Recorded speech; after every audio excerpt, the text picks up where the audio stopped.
Masih bersama kami di Kompas Petang, Mas Burhan. Kalau gitu PAN saat ini apakah sedang mencari aman, menghitung betul kalau kali ini PAN harus menang nih, mengajukan presidennya? Ya, yang jelas memang PAN untuk pemilu kali ini tidak ingin menjadi bagian dari pihak yang kalah. Dan itu sudah disampaikan langsung oleh ketua umumnya.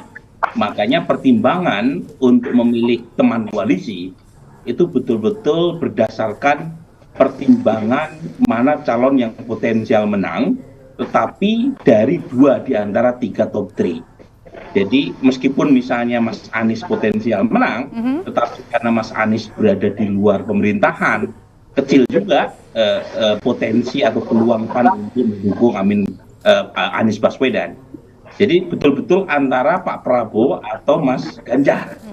Nah, kalau kita lihat statement di Rakornas PAN Semarang beberapa waktu lalu, memang pada saat itu Mas Ganjar berada di peringkat pertama, tetapi statement Pak Zulkifli Hasan di Rakornas Semarang saat itu pun bukan hanya Mas Ganjar sebagai capres, tapi didampingkan dengan Erick Thohir sebagai cawapres. Nah, apalagi sekarang di saat Mas Ganjar secara elektoral di bawah Pak Prabowo.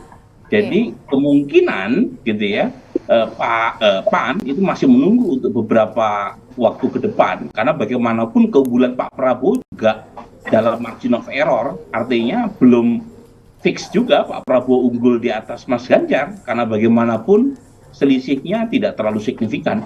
Dan karenanya PAN akan menunggu sampai batas di mana di antara 2 nama tadi, Pak Prabowo atau Ganjar Pranowo, selisihnya cukup signifikan bagi PAN untuk menentukan mana yang akan mereka pilih sebagai teman koalisi. Oke, nah dari Partai Gerindra sendiri Pak Habib, kan bukan hanya PAN yang kemarin bertemu dengan PDIP, tapi Sekjen PDIP juga bertemu dengan Caimin ya. Nah, apakah kalau gitu mengganggu nggak sih proses kesolidan dari KKIR sendiri untuk mengusung Pak Prabowo? Nggak ada ya, kita selama ini baik semua hubungan, bahkan kami dengan PDIP juga berhubungan baik ya. Jadi saya bilang tadi, kami terus menjalin komunikasi, saling mengunjungi, saling menjajaki, tapi kan sudah ada yang prinsip, misalnya KKIR, kami ada kesepakatan ya untuk bekerja sama. Kalau itu kan sudah jelas, sudah tanda tangan, sudah resmi. Tapi kami memahami dan semua itu saling lapor ya. Kalau ini mau kemana, saling informasi. Ya, kami juga kalau mau bertemu pihak lain selain PKB, kami pun saling menginformasi.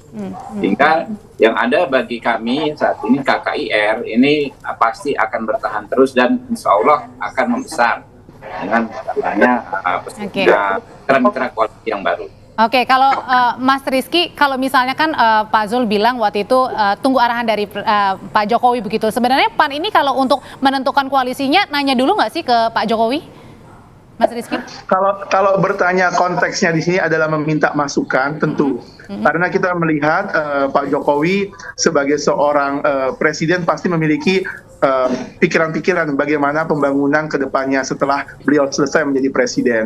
Tapi yang perlu digarisbawahi adalah tadi ditambahkan oleh Mas Burhan, selisih Pak Ganjar dan Pak Prabowo per hari ini kan relatif ketat ya, relatif sedikit kalau kita lihat surveinya. Maka kita lihat siapa cawapresnya akan memainkan peranan yang sangat penting. Dan sejarah sudah membuktikan itu. Ketika kontestasi Pilpres periode pertama, ketika 2004, kemudian 2014, maka pemilihan sosok cawapres itu menjadi hal yang sangat penting. Dan itu yang menjadi catatan penting untuk Partai Amanat Nasional dalam menentukan pilihan. Oh, oke. Nah, kemudian saya ke Mas Burhan lagi. Mas Burhan, kalau misalnya kita ingat betul ya, waktu itu kan Pak Presiden memanggil ya setelah silaturahmi, setelah Lebaran ya, waktu itu memanggil beberapa partai koalisi pemerintah di luar Nasdem untuk bersama. Nah, apakah ini mengindikasikan bahwa koalisi besar nggak akan terjadi, artinya jalan masing-masing? Iya, sepertinya berat ya untuk menggabung semua partai pendukung pemerintah dalam satu bendera. Kemungkinan PD Perjuangan maju sendiri, kemudian Pak Prabowo maju sendiri, dan tentu saja Anies Baswedan ya sebagai representasi dari partai oposisi. Tetapi pernyataan terakhir tadi dari Mas Rizky tadi menarik itu, Audrey ya.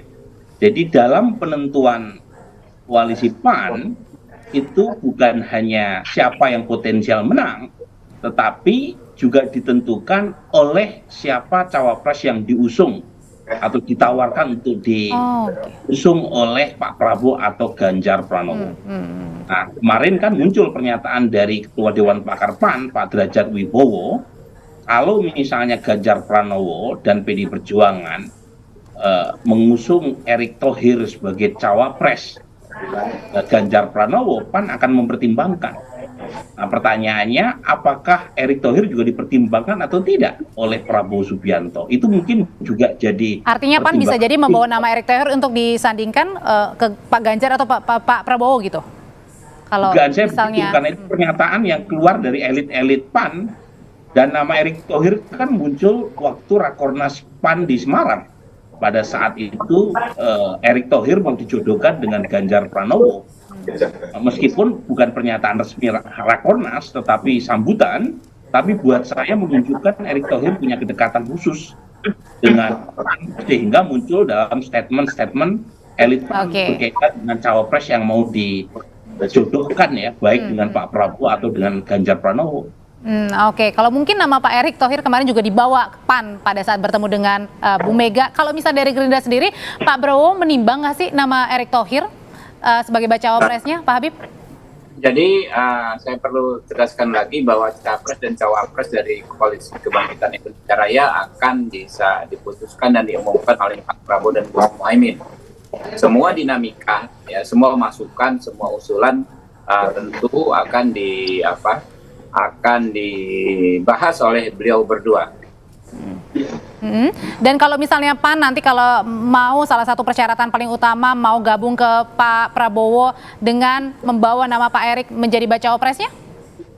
Ya makanya saya kembali tegaskan itu domainnya Pak Prabowo dan Gus Muhaimin untuk membahasnya. Dan kalau PAN sendiri ini membawa satu nama, betul begitu ya Mas Rizky ya, nama bacawa presnya Pak Erick?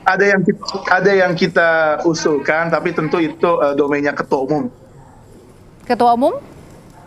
Ya, Pak Zul yang mengetahui siapa nama yang disodorkan kepada Bu Mega pada pertemuan kemarin. Jadi bisa jadi bukan nama Pak Erick ya, artinya bisa aja nama-nama lainnya sesuai dengan dinamika gitu.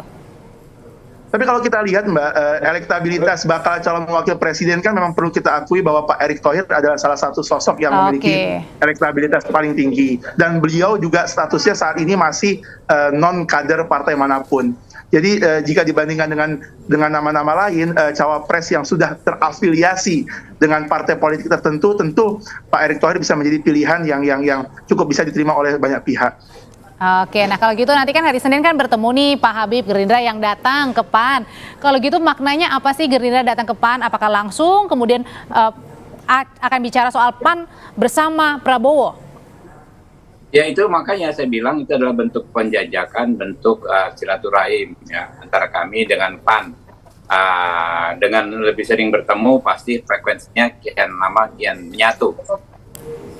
Oke, kalau misalnya terakhir ke Mas Burhan, nanti kan kita akan lihat hari Senin seperti apa. Nah, tapi kalau dari Mas Burhan sendiri, langkah dari PAN ini pada saat bertemu dengan Gerindra besok, kira-kira apa juga yang akan ditawarkan, Mas Burhan? Pertama, saya menduga ya, meskipun ini resiprokal, tapi PAN tidak buru-buru mengambil keputusan untuk mendukung baik Pak Prabowo atau Mas Ganjar. Karena satu, selisih keduanya itu masih dalam margin of error. Meskipun Pak Prabowo sekarang mendapatkan momentum elektoral karena mengalami rebound dalam beberapa bulan terakhir, tetapi selisihnya dengan Ganjar Pranowo itu masih neck to neck.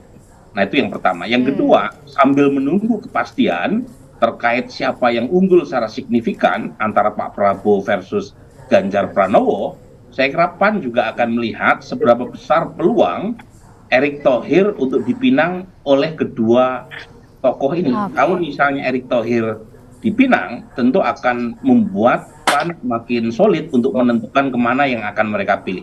Jangan lupa, selain non-partisan, Erick Thohir kan dianggap sebagai loyalis Presiden Jokowi.